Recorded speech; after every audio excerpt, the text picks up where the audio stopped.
à tous et bienvenue dans Social Blog sur i24 News, le magazine de la nouvelle génération du Moyen-Orient. Chaque semaine sur ce plateau, on scanne les sociétés et on en débat avec nos blogueurs. Et cette semaine, on va parler ensemble de ce qu'on est en droit d'interdire ou non au nom de la santé publique. Et avec nous, Lorraine Cohen, maman. Lorraine, vous êtes cardiologue et vous gérez la page Facebook Forum Santé Israël. Merci d'être avec nous. Merci à vous.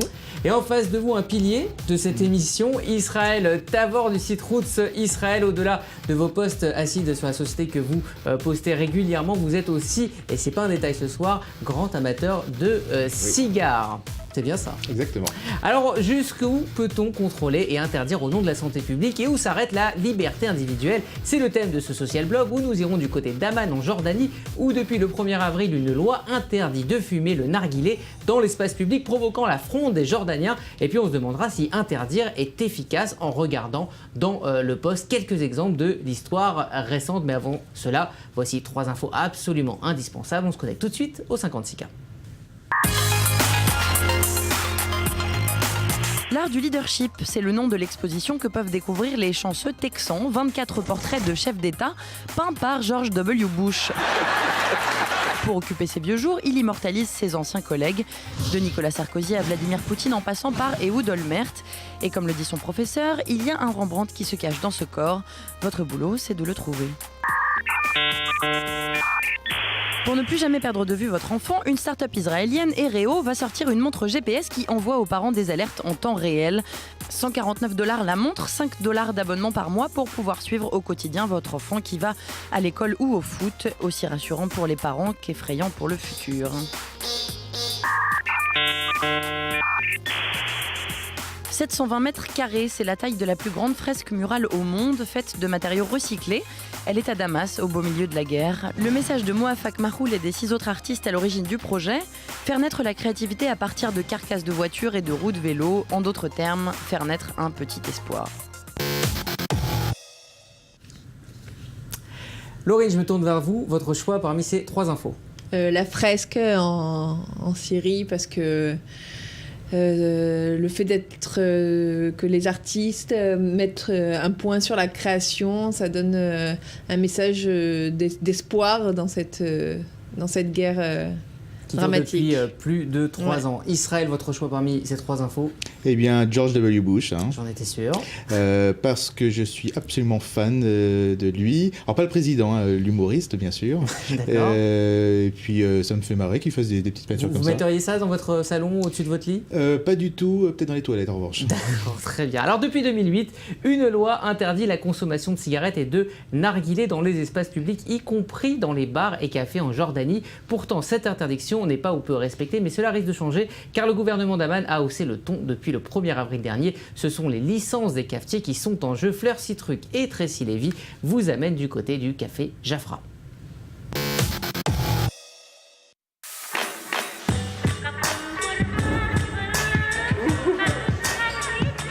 Fumer le narguilé, un sport national en Jordanie, où la moitié des 7 millions d'habitants disent s'adonner, plus ou moins régulièrement, au plaisir de la traditionnelle pipe à eau. Mais le gouvernement a décidé d'interdire la chicha comme la cigarette dans les bars et restaurants. Il sera possible de fumer uniquement en terrasse, comme c'est déjà le cas en France.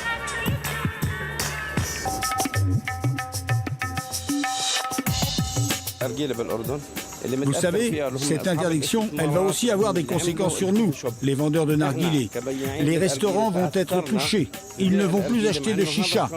En fin de compte, nous allons tous souffrir de cette loi. La lutte contre le tabagisme est devenue une priorité nationale en Jordanie. L'an dernier, 4000 personnes sont décédées de cancer directement liés au tabac. Fumer un narguilé, c'est comme fumer 20 cigarettes, et tout ça en l'espace d'1 heure. Dans le même temps, vous nuisez à vos voisins et vous respirez aussi la fumée des narguilés qui sont tout autour de vous. S'ils ne se mettent pas en conformité avec la loi, le gouvernement menace d'enlever leur licence à 5000 établissements d'ici la fin de l'année. Le gérant du café Jafra, dans le centre d'Amman, ne cache pas son inquiétude. Des milliers d'emplois sont concernés. Rien qu'au café Jafra, une dizaine de personnes s'occupent des chichas. Ils risquent de perdre leur emploi. Et c'est pareil dans les autres restaurants. En tout, 12 000 personnes travaillent dans l'industrie du narguilé, qui pèse plus d'1 milliard d'euros en Jordanie. Mais pour les fumeurs de chicha, c'est d'abord leur mode de vie qui est mis en cause. Pour nous, en Jordanie, fumer le narguilé est notre seul loisir. Alors, santé ou pas, je suis contre cette loi. Je reconnais que fumer le narguilé, c'est mauvais pour la santé. Mais il y a d'autres priorités dans ce pays. La protection de l'enfance, les hôpitaux qu'il faudra améliorer ou encore l'inflation. Si on nous interdit de fumer dans les cafés, on fumera tout simplement chez nous. Santé publique ou tradition, la lutte s'annonce en tout cas difficile contre le narguilé, ce passe-temps si populaire dans le monde arabe.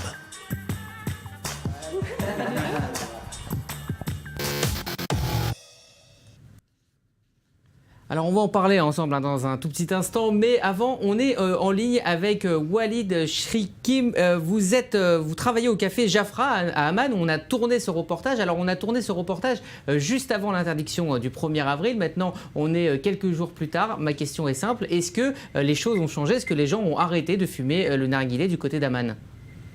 Non, pas du tout, c'était au contraire. Au contraire, les gens ils veulent de plus en plus... En plus, ils ne veulent pas accepter cette loi.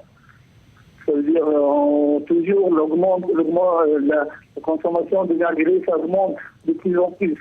De plus en plus. Donc les gens viennent de plus en plus au café pour fumer la chicha malgré l'interdiction. Oui. Très bien, merci. Même ils n'acceptent pas cette idée. Donc on a compris que c'était pas efficace. Merci beaucoup, Walid. Donc qui nous parle depuis Amman en Jordanie. Alors on va en parler ensemble. La question centrale de ce débat, c'est où commence la santé publique et où s'arrête la liberté individuelle de fumer sa propre santé. Est-ce que là on ne va pas un peu trop loin dans ce qu'on doit faire et ne pas faire, de dicter aux gens? Alors je comprends tout à fait les soucis de santé publique, ça c'est pas un problème, qu'on fasse la prévention, etc. Mais le souci de l'interdiction, c'est aussi par rapport à son efficacité. C'est-à-dire que là, on se rend compte que, comme on vient de l'entendre, c'est le cas, ouais, là-bas. En fait, les gens viennent plus souvent. Ils viennent profiter un peu plus de cette liberté qu'on essaie de leur retirer. Alors, oui, Laurine. Oui, mais le problème, c'est que les gouvernements n'ont pas d'autre choix que au vu des études médicales, des études scientifiques qui prouvent que le tabac est la première cause de mortalité évitable dans le monde, ils n'ont pas d'autre choix que d'interdire la cigarette ou le narguilé dans les endroits publics. C'est pas le problème, c'est savoir si c'est efficace. Là, après le passage de la loi, ça a un effet presque contraire. Alors, est-ce qu'il ne faut pas des méthodes plus efficaces? Est-ce qu'il est plus difficile de communiquer, d'expliquer plutôt que d'interdire? Qu'est-ce que vous faites avec vos patients, tout simplement? C'est vrai que chaque médecin, de toutes les façons, se doit d'expliquer au patient et d'informer son patient des risques qu'il a à fumer ou à boire ou à avoir une conduite addictive. Le problème, c'est qu'on n'a pas d'autre moyen pour pouvoir éduquer une population que, au départ, en tout cas, peut-être d'interdire, et puis ensuite, peut-être d'être un peu plus permissif, en fait. C'est-à-dire, en effet, il faut interdire, mais tout en prévenant et tout en étant, après, peut-être un peu plus permissif et d'expliquer aux patients pourquoi les choses ont été... Là vous parlez, en fait, de patients comme quasiment des enfants. C'est-à-dire qu'il faut vraiment tout leur dire. Il faut vraiment tout leur dire. Il faut vraiment tout leur expliquer du début jusqu'à la fin. Alors qu'il s'agit de leur propre vie. Alors bien sûr, les gens ils ne savent pas au départ. Il y a eu tout un culte. Simplement, que les gens ne savent pas au départ et que l'on fasse leur information, c'est tout à fait normal. Il y a un problème entre information et éducation. Dans l'éducation, il y a un côté un peu infantilisant qui peut avoir un effet contre-productif. Moi, je suis entièrement d'accord sur l'objectif, mais ensuite sur les moyens... Oui, mais là, par exemple, en Jordanie, je pense qu'ils ne connaissent même pas les chiffres de mortalité dans le monde. Voilà. Alors, là, en Jordanie, ça vient de commencer. Aux États-Unis, cela fait des décennies qu'on se bat contre le tabac, notamment du côté de New York. Et alors, je vais vous montrer, regardez, cette image d'une association qui s'appelle le Clash. C'est un lobby citoyen contre le harcèlement des fumeurs. Ils dénoncent le culte d'une idéologie et ils ont obtenu l'autorisation de fumer dans les parcs, c'est-à-dire un retour sur la loi. Pour eux, il s'agit de quelque chose de liberticide et surtout d'un acharnement contre les fumeurs. Un vrai acharnement idéologique au-delà même de la question de la santé, Israël. C'est pas que aux États-Unis. En France, par exemple, il y a une association d'amateurs de cigares qui ont un site internet. Ils se sont fait attaquer en justice. On les accusait de faire la promotion du tabac. Pour trouver ce site, il fallait vraiment le chercher, le faire exprès pour tomber sur cette, entre guillemets, promotion du tabac. Donc franchement, c'était allé très très loin. Oui, mais personne ne parle aussi de la volonté de tous les lobbies de créer un culte idéal du fumeur viril ou de la liberté de la femme. Personne ne parle de l'autre côté, du culte de... Il y a eu des films quand même sur l'industrie Bien du sûr tabac. qu'il y a eu des films, mais on en parle très peu. Pour vous, il faut faire la guerre aux fumeurs ? Oui. D'accord. Pour moi, il faut faire la guerre à l'industrie du tabac. C'est pas pareil. Alors, on va parler de cette aussi, responsabilisation des gens avec un cas très précis. Ça nous vient de France où un homme a été condamné à 6 mois de prison ferme pour avoir laissé un ami ivre conduire. Cet ami a renversé une jeune femme qui s'appelait Charlotte. Les parents de la jeune femme se sont battus pour que l'homme responsable de l'avoir laissé partir ivre et l'avoir laissé conduire ivre soit condamné. Il a été condamné. Est-ce que là, on ne va pas trop loin en cherchant en fait des responsabilités au-delà même de la personne qui a commis ce crime ? Alors là, dans ce cas très précis, il faut savoir que c'est la personne qui a donné les clés à la personne qui était ivre. Donc il y a vraiment, oui, une sorte de responsabilité que je peux tout à fait comprendre dans ce cas précis. Hein. Mais alors demain, si par exemple, à la suite d'un chagrin d'amour, quelqu'un fait un accident, est-ce que l'ex-amoureux peut être aussi accusé ? C'est-à-dire que si on commence dans cette logique, on peut aller très très loin. Je pense que la justice va devoir prendre des décisions et va devoir réagir à cette première... Le procureur disait, les tribunaux sont aussi là pour avoir un rôle de régulation sociale. Vous êtes d'accord là-dessus ? Je suis d'accord, mais je pense que ça va être compliqué. Et je pense que déjà, la santé publique a du travail. Alors si la justice se met à gérer ce genre de cas, je pense que Israël, ça va être compliqué.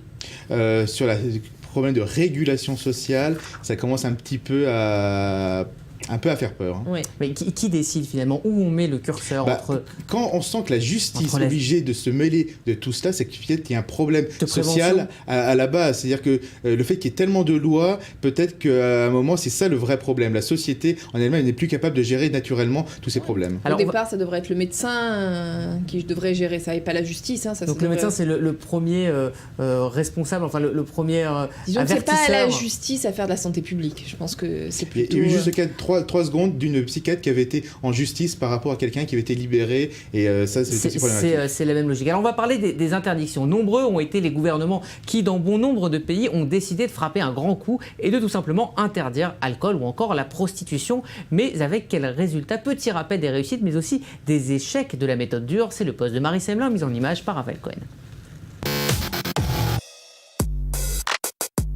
Depuis les années 2000, le monde essaie de se débarrasser du tabac. Mais pas question de l'interdire, les grandes heures de la prohibition ont laissé des mauvais souvenirs. À la belle époque, Al Capone faisait fortune avec de l'alcool de contrebande dans une Amérique alcoolique qui voulait se remettre à jeun et les aventureux de la vodka pouvaient tomber raide mort un soir de mauvais alcool frelaté. Pas le meilleur plan donc pour la santé et la sécurité publique, mieux vaut alors encadrer. Monter les prix, mettre des photos de gens qui perdent leurs dents ou d'enfants qui n'arrivent pas à respirer sur les paquets, faire des packaging uniformes comme en Australie, interdire de fumer dans les appartements comme au Canada, bref, faire tout un tas de restrictions en tout genre pour dissuader et ça marche plus ou moins. Dans les nouvelles puissances économiques comme l'Inde ou la Chine, le nombre de fumeurs augmente et à l'inverse, seulement quelques pays ont réussi à réduire de moitié leur nombre de fumeurs, comme le Mexique ou le Canada. Mais les résistants qui ne veulent pas arrêter de fumer et qui ne veulent pas payer leur paquet une fortune font exploser le marché noir. Et l'année dernière, il a coûté 12 milliards d'euros à l'Europe. Les trafiquants ont chacun leur technique, comme un bon vieux tunnel découvert entre la Slovaquie et l'Ukraine ou un petit train sous terre transportait des millions de blondes vers l'espace Schengen. La prohibition est bien loin, mais les paquets passent de main en main à la sortie d'un métro parisien et quelques troquets ferment leurs volets à 1h du matin pour s'en griller une en paix. Pour certains, l'ère de la résistance a commencé, pour l'autre, l'air frais. Alors, niveau résultat, on est dans quelque chose à géométrie complètement variable, Israël ? Oui, l'interdiction peut parfois fonctionner, mais c'est absolument pas suffisant. Sur la clope, par exemple, vous devez trouver de nouveaux moyens de prévention. Laurine, en tant que cardiologue, vous mettez donc plus l'accent sur la prévention plutôt que l'interdiction pure et dure, c'est ça ce que vous avez expliqué ? Oui, de la prévention active, on va dire. D'accord, très bien. Alors, chaque semaine, les blogueurs nous ramènent leurs meilleurs liens, on en discute tous ensemble. Et bien, c'est la sélection du coup de clic.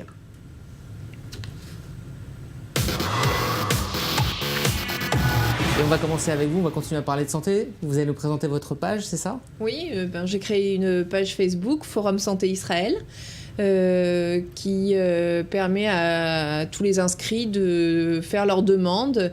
Ça a été suite à des besoins de différents amis, de faire leurs demandes. Ils recherchent un médecin sur telle ville, parlant français, évidemment. Plutôt francophone, j'avoue. Et tout le forum donne ces indices. On essaye de créer une liste de médecins. Merci. Israël, rapidement. C'est D-World, c'est David, qui est un blogueur vidéo multicasquette. Et je vous recommande très vivement d'aller voir son site. Il y a plein de choses dedans. C'est des vidéos très amusantes. C'est très inventif. Très bien, merci à tous les deux. C'est la fin de ce magazine. Merci à l'équipe qui m'a aidé à le préparer. À vous de l'avoir suivi. Les liens de Laurine et d'Israël sont sur la page Facebook de l'émission. N'hésitez pas à nous y écrire, à prolonger ce débat. On se retrouve la semaine prochaine, même heure, pour un best-of de Social Blog qui vous emmènera dans les coulisses de l'émission. Et d'ici là, restez connectés.